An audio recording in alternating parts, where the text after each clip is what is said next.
for us. So to get rewarded with the Pro Bowl, I mean, that's big time. The secondary as a whole, you made the Pro Bowl. Andre's now an alternate, and that's quite it's quite an accomplishment to have three starters that play together. You're getting recognized, isn't it? Yeah, yeah, it's huge. Like you said, for Slade being his second time, and then Quandre getting some recognition this year. I mean, that's big. That's huge. Three teams chasing the Vikings this week. Do you guys maybe look at yourself as a spoiler, or does that put you too much on their side and take you away from what you're trying to do here? I mean, our focus is on us, and I mean, we got a home game. It's a division opponent. It's a team that we play each and every year, twice a year. It's our last home game for the year with our fans. So, I mean, after last week, I stopped looking at the scenarios and all that stuff, so I don't know who's chasing or whatever. All I know is we got a game on Sunday against the Vikings, and we're trying to get a win. You ever think that this might be your last game at Ford Field, or is that not your thoughts at all? I mean, kind of talk. You can say no. No, I did think about that. I did think about that the other day. I was like, wow. I'm playing a lot of games at Ford Field, you know.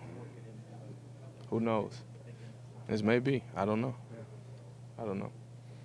Is there any emotion in that? Is there any wondering what's next for Glover Quin? What life would be like without walking away from that building?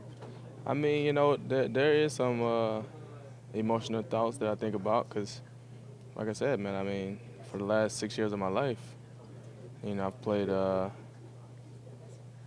lot of games in there, a lot of great memories in there, a lot of great moments in there. So when I think about the possibility of, it being the last one, it's like, whoa, wow, that's a major thing for me. So, I mean, I make sure to cherish the moments. Hey, just one other thing, except for this year, every year, this group of guys you've been with, you guys have been in the hunt in December and sometimes late in December. Do you feel like you've sort of, until this year, sort of established something for this organization that might have been missing in recent years, that playing meaningful games in December and sometimes right to the last day and beyond? Oh yeah. I definitely feel like, we've tried to establish something, and we have. I do feel like,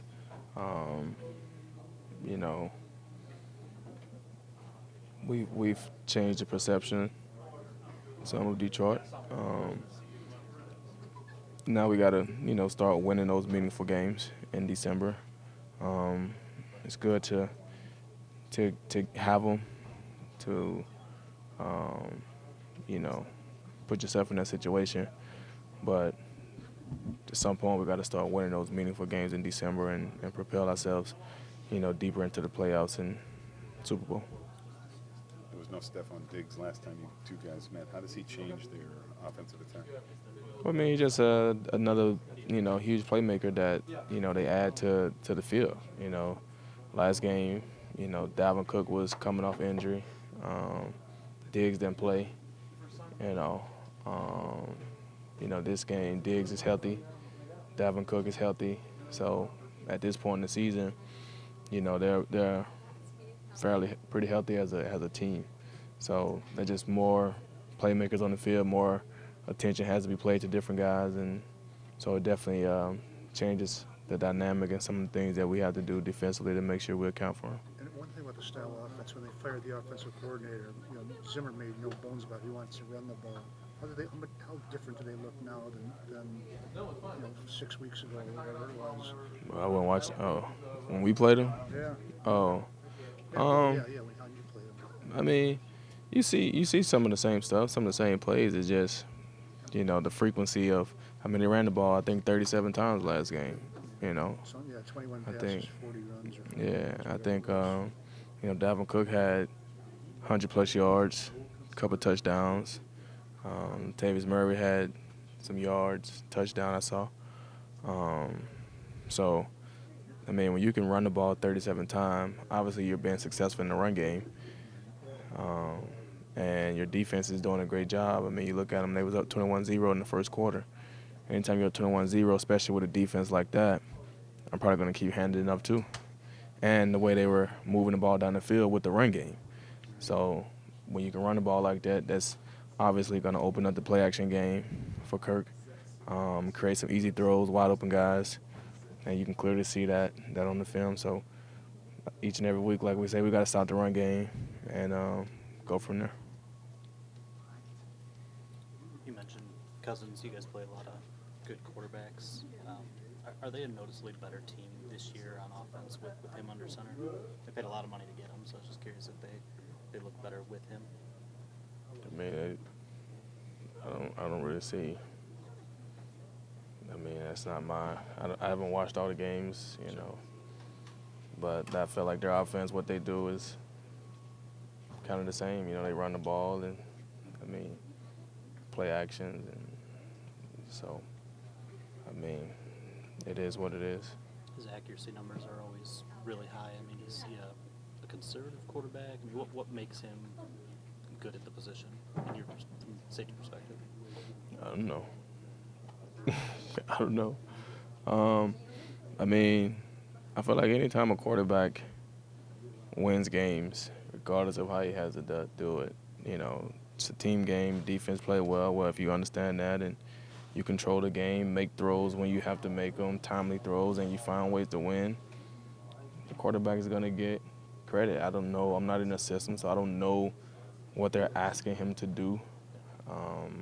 I don't know what his reads are, you know, and that's one of the things that, like, you know, I laugh a lot of times when I see some of the, you know, football insiders or, you know, analyst people that, you know, bring up a coverage and they say, oh, this is cover 3, so they should be doing this. Well, you don't know what they asking that guy to do in their cover 3. You don't know what their game plan was for that play or that particular moment. So to say, oh, he should have been doing this, how do you know? So I don't know what they're asking him to do. I don't know. All I know is he threw a touchdown to Stephon Diggs Sunday off the play action. I mean, he had a ill-advised pass on the pick six. I mean, that's football. Sometimes guys make plays. So as long as he's doing what he needs to do to help them win football games, I'm not here to judge and say he's not playing well. What did you see in the 18 of 22 performance against you guys last time?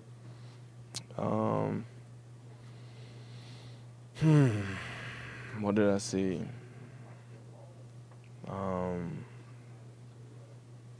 I saw he made some good throws. You know, they had some movement passes, some play action passes. Caught a couple guys on over routes, had a couple under routes. I don't think he threw anything real deep down the field on us. He had the one pass he tried to throw deep and Slay ended up catching an interception. Other than that, I can't think of any big plays that they really hit us with down the field. Everything was more, you know, overs, off play action, you know, quick slants and out routes, option routes. Like I said, for the most part of that game, I thought we played pretty well. We had the one big run that burst out for 70, and they ended up getting the score on that drive. And then the first drive, they moved the ball well on us. I think outside of that, we played pretty solid defense. So we got to eliminate that big run and start fast, and I think we'll be in decent shape. You say when they were 13-3 without him, now they're 7-6. What does that say? That's 2017 and 2018. And one tie. I'll take that away from you. It's the difference. There's a difference in 2 years, man. It just happens. It happens, you know. It happens, man. Like, I'll never put it all on one guy. I mean, he's not the only one out there. So, I mean, obviously, you know, this is a professional business. So, if the organization felt high enough to give him $84 million guaranteed, he obviously can throw the ball. I mean, he obviously can do something. I mean, I don't think they just mistakenly, casually hand out that kind of money. So I'm pretty sure he can make throws. So you never can put it all on one guy. It's always a lot of moving pieces. It's a lot of stuff that go on. So, but I'm not the one to judge another man's performance. I just compete against him and try to get a win. Let's cover 3. What's cover 3? I will explain. There's a lot of different ways to play it. You guys play a few different variations of it, do you know? We can. Depends on the game plan for the week. Seems like, again, not an expert, it seems like you play quite a bit with the one safety kind of buzzing down into that underneath layer. Well, I mean, to have cover 3, generally you're going to have a safety buzzing down because there's 3 zones on the field. Right. So generally in cover 3, you're going to have 2 corners, and then you got 1 safety in the middle. So the other safety got to do something. He either got to buzz to the curl flat, or he got to buzz inside to the hook. So, or you can keep both safeties high and roll a corner up and run a roll cover 3. You can do a bunch of different things. It's just how you get to it. But more than likely, you're going to have a safety coming down somewhere. Do you have a favorite defense? I mean, you've played a long time. You've played every type. Do you like being that deep guy in the cover 1? I mean, I just like you love? I like being where I can see the ball and make plays on the ball. That's what I like. I mean, me personally, I don't care if it's cover 3, cover 2, cover 1, Just whatever. those deep zones. It ain't got to be deep because a lot of times, you know, back in the days, it used to be, oh, yeah, you could just play the deep zones. And, I mean, nowadays, the quarterbacks are so good. The offenses are so smart. They know how to defeat that. So it can be quite boring just playing in deep middle all game. So you want to be able to mix it up a little bit and play some inside zones, play some outside zones, play some middle, some deep stuff. You want to be able to do it all. That's when it's fun, you know. Seemed like you made that switch closer to the ball after Quandre kind of moved up out there when Taven went down last year, and stuck there largely this year. I mean, obviously you still play some deep stuff, but how much has that contributed to maybe some of the interception numbers going down, or the opportunities the same? Yeah, well, yeah, it's different, you know, especially, you know, when I made the move last year, you know, the scheme was different, so being asked to do different things, and then you see, you know, Quandre moved to the free spot, and I think in the last 4 games he had three interceptions, some pass breakups, you know, stuff like that. Not taking anything from him; those great plays, but you just had, you know, those opportunities were there, different things that we were trying to do, and then, you know, this year I don't know, man. I just felt like I haven't really had a lot of interceptable balls, you know. I'm not saying it's all scheme. I mean, part of it is probably me as a player, being able to put myself in different positions. But, you know, I mean, I feel like I had probably maybe 2 that were good interceptable balls, and I didn't make the play on them. That's on me. But, you know, sometimes that's how it is. Which ones did you think those were? I'm guessing the one last week before. Well, I mean, I felt like I made that one, but we had one against Seattle that I felt like I could have made, and then one against Dallas I felt like I probably could have made. What's the most complicated defense you think you played under a lot of coordinators? I'm just curious which defense you think has been the most complicated? Well, defense isn't very complicated to me. Like, I understand defense. Right. Well, So. I just think the most complex because a lot of people talk about this defense being extremely complex.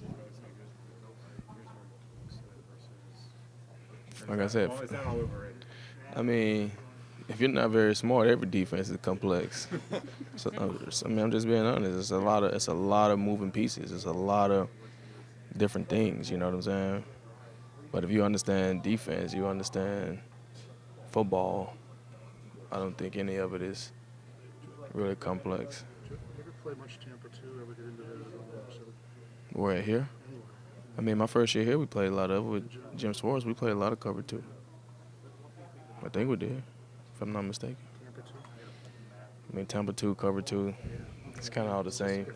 Yeah, one of them is running the middle, one of them not. It's all the same. So with the quarterbacks being so good and the offenses being so good in this league, if you were a defensive coordinator, what would be your go-to coverage? What would be your base coverage if you were running a team? Do you like quarters? Do you Yeah, I like quarters. Seems like quarters is a popular answer from guys that play defensive back or played defensive back. I mean, quarters is a fun coverage because it mixes man-to-man principles and zone principles. The thing about quarters is it's a 6-man, well, it's a 7-man box generally. So, because you got to have 2 safeties out of the box. So when you want to go 8-man box to stop the run, you got to roll the safety down where it's tough to play quarters because you gotta have. Well, you just can't do it because you only got 3 guys. So quarters you need 4. So like in cover 3, you got 3 guys who are responsible for the 3/3 of the field. Well, in quarters, you got 4 guys who are responsible for the 4 quarters of the field. So you got to have 4 guys to run quarters. So you can't load the box. So a lot of times you see defenses that have, very dominant fronts and they feel very comfortable that they can just stop the run and rush the passer without having to bring an extra safety in the box. Then generally they probably run quarters, a lot of quarters, so they can take care of the passing and stuff on the back end with, the secondary guys and let their front guys rush the quarterbacks. Then you have some systems where, you got dominant guys, but they just like having a safety in the box, or that safety is not a quarter safety, he's more of a box safety, so he plays better in the box. So it's a lot of different things that go into schemes and coverages and systems and stuff like that. But like I said, for me personally, I like quarters. So. Glover, just one thing. It seems like the last 5 or 6 weeks scoring's down. Down quite a bit. Do you think defenses figure out the rules and all that, and they adjust to it eventually? Well, yeah. I mean, you get to this point of the season. Well, when you get to this point of the season, obviously, there's a lot of things that go into it. You got injuries, so things are, guys get injured, so it may slow up the dynamic ability of an offense. You got some weather now, so you could have inside, outside games, that in weather conditions that may, be more conducive to the defense. But then also, after our offense has played, 14 games, there's a lot of film out there. So as defenses, you can kind of hone in, okay, this is what they like to do. This is who they're trying to get the ball to. This is how they're trying to get this guy the ball. So defenses can, catch up a lot more. At the beginning of the season, defensively, you're trying to figure out what they're doing because you don't have a whole bunch of film. They don't show a lot in the preseason. So you go into week 1 kind of like, okay, well, we know this guy, we know that guy, how they're going to try to use him. Yeah, hopefully you have an idea, but you're still just kind of like projecting certain things.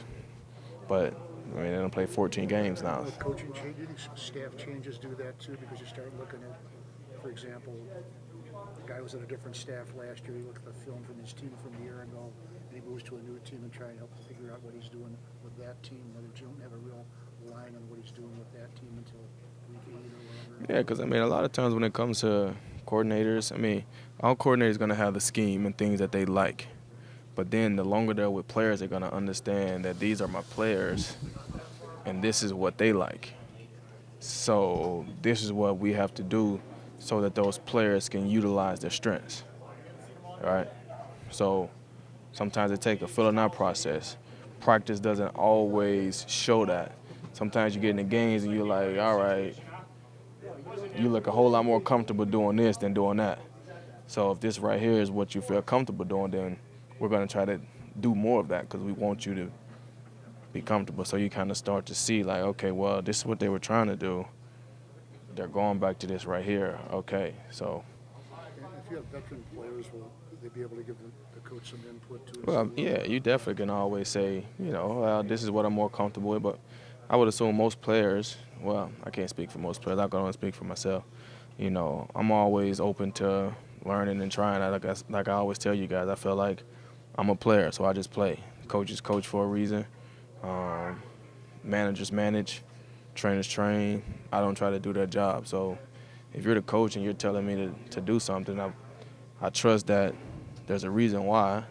So I want to go out and try to do it. And if I'm trying to do it and I don't feel comfortable, or I feel like a way that I've done it in the past has been more comfortable for me and allowed me to play better, then I'm going to, you know, talk to you about it and say, hey, you know, when we have these situations like this, and I feel a lot more comfortable playing it this way.